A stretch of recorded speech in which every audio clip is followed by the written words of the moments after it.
Hi, welcome back to Now Your Mother's Hobbies. Today we're going to look at our next Metal Gear Solid the board game boss. This is Psycho Mantis, the Psychic Supreme.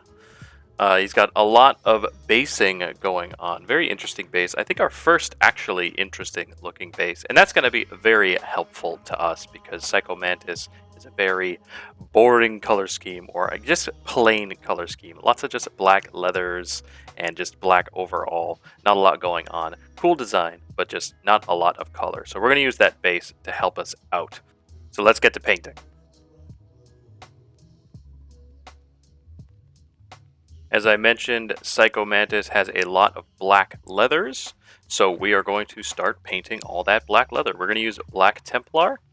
We're going to use that to just go all around and block in all of the black. So he's got this big black jumpsuit, comes up across his chest. He's got these black leather gloves that come up to his biceps, his arms, right? And this black gas mask to keep out all the voices. So just go around and pick all that out.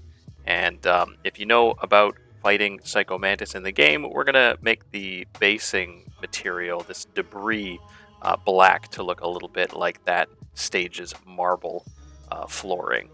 So just paint that, and that'll block that in as well for us later down the line.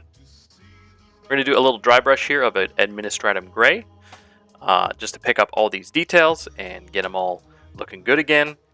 Finally, we'll be able to see what is going on with this guy. Lots of details. They really made his skinniness apparent. I like the amount of detail they gave on his rib cage and his stomach, and like you can see the folds in the leather as well. It's really cool. So get that dry brush going, and a final follow-up of a white just to make those highest highlights bright as well. You might be thinking this is too much, but don't worry, we will tone it down later.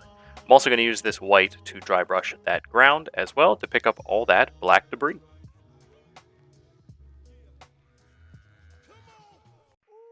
Now, Psycho Mantis is very pale, so we're not going to be using our Guilliman Flesh. Instead, I'm going to use Reikland Flesh Shade. You can use whatever flesh shade you want, but this is going to give us a lighter tone, a lighter base for the skin to work on, and it won't be as dark and saturated. So just go around and get all of his little skin areas. There's not a lot going on. It should be pretty easy to pick out. Now he's got a lot of books here, and this is what I was talking about making the basing really stand out against Psycho Mantis' color scheme. We're going to use a lot of colors here. I've listed some of the ones that I've used to pick out those books, and I just went all around and looked at what was a book, what was a cover, what could be colored, and how I could spread them out and just add a myriad of color to that base. You can see how that looks now right there. I'm using Skeleton Horde then for all the rest of the marble statue guy here, which you can also see how those leather straps look on the head of that statue, as well as going around and picking out the pages of the books. Just getting all those things grimed up and aged, I guess. For these pots on the side and a little extra splash of color, I'm using Gore Grunta Firm for a warm kind of clay pot look. And that's going to be on these vases. You could easily, I think, make them gold or bronze or brass or something. Maybe they're urns, but I chose clay to give some extra color. And snakebite leather for this box on the side. Just getting that covered up. Make it look like a standard kind of warm box. Gryph-hound orange for those lenses. And if you need to brighten up that base, you can add some white or wraithbone underneath there before you do that.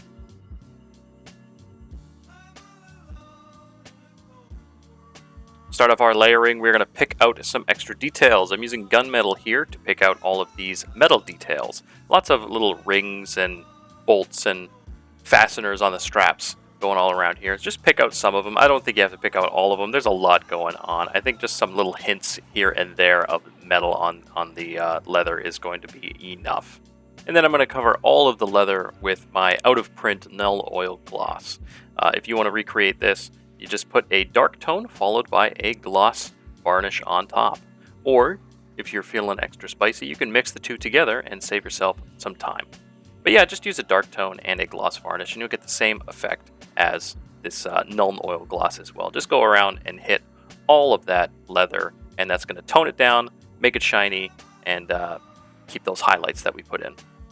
We're using Wraithbone here to start blocking in some of our highlights, midtones on the bust, and all the paper as well. But just go around. You don't have to hit everything and make all those little creases stand out if you don't want to. It is a base. It is broken. It is dirty. It is grimy. So pick and choose, and I'm sure you'll be fine.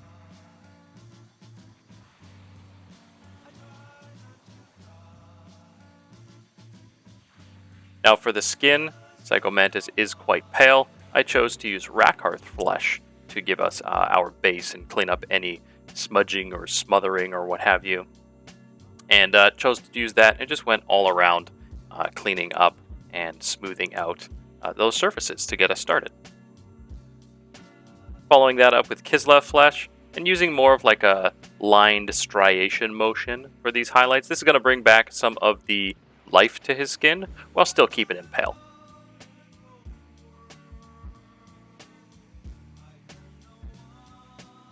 And now we'll have our last highlight to the flesh, and you can see again I'm using these thin striation motions or strokes with the brush, and that's to really make him look thin and emaciated and add to that. We're basically lining in the striations of his muscles with these highlights to show how thin and low body fat percentage he is. He's got nothing going on, and we're going to paint that in to add that detail.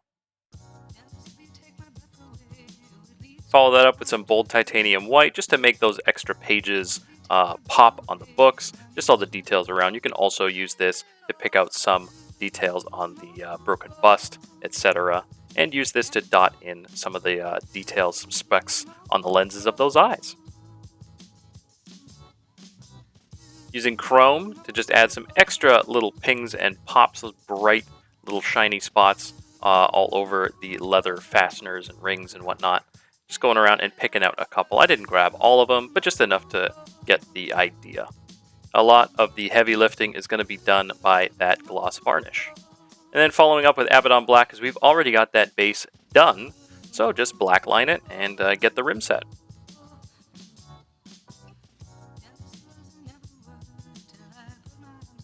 And there you have it. Psycho Mantis is finished. And you can see that with all those different colors and brightnesses going on down at the bottom, that he really stands up and apart from the base and what's going on. Really makes him stands out. A very simple color scheme going on here. I think very easy for most people to do. Could be a good starter mini for you to practice on, or a nice break from some of the more difficult minis that you might have going on. But that is another boss in the bag. Only a few more to go before we get to those heroes. But let me know in the comments down below if you enjoyed this color scheme, if you like what's going on here. If you've got the game and you're painting along with me, or if you got the game and you're playing it, let me know how you're enjoying it. I'm saving it for when I have all these pieces finished. I will be doing a playthrough, and I'll let you know how I enjoyed it as well. Thanks to everybody who likes, subscribes, and interacts with me. Thanks to my patrons. Absolutely, thank you to all you guys hanging out in the Discord, etc., supporting me. Really appreciate it. If you want to see some game stuff, check out my Twitch. Otherwise, I'll see you in the next video. Bye-bye!